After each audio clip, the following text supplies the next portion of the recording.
ton confort est-il si important? Si tu regardes cette vidéo, c'est que probablement tu as déjà visionné le vidéo numéro 1 de cette série. Si tu ne l'as pas déjà fait, ben, je t'invite à le faire immédiatement, car dans la partie 2, je vais te donner d'autres exemples. Mais je ne veux pas t'embourber avec des chiffres, puisque généralement, ce genre d'article et de vidéo est réservé à la section investir. Mais il est très important de comprendre l'impact que ton confort a sur ta vie financière. Es-tu en loyer ou es-tu propriétaire? Dans l'un ou l'autre des cas, ben, j'ose imaginer que tu as entre 4 et 5 colocs qui te remettent un montant d'argent chaque mois, non? Pour quelle raison? Ton but n'est-il pas d'être indépendant financièrement rapidement? Tu veux le beurre et l'argent du beurre, right? Mais si ce n'est pas le cas, probablement ce n'est pas le cas, tu mets en veille ta richesse future. Et tout cela a un coût. Et ce coût, eh bien, c'est ton confort. Reprenons l'exemple de ton logis. En se regroupant, on peut avancer X fois plus rapidement. Le partage d'idées, d'opportunités et de richesses permet de faire des pas de géant. Mon père a une anecdote qu'il aime me réciter. À son jeune âge, disons 20 ans, il rassembla ses frères et ses sœurs et leur proposa d'acheter leur première maison à 5. En effet, il avait calculé que s'ils mettaient tous du leur, ben, le crédit immobilier serait remboursé en moins de 10 ans et ils pourraient chacun prendre leur part et s'acheter leur maison avec du cash du tonnerre. Mais personne n'accepta son idée. Pourtant, ma foi, combien intéressante.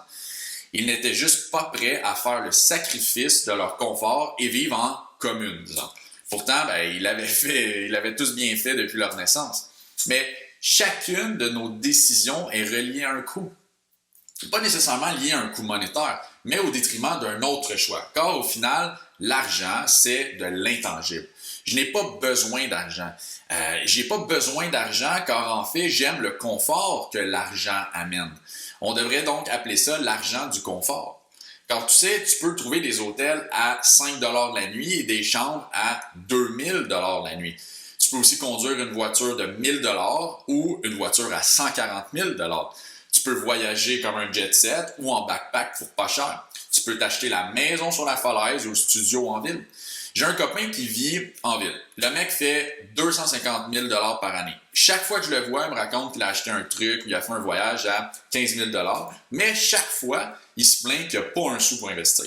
Il aimerait bien participer à mes achats immobiliers, mais chaque mois, il se retrouve sans un rond.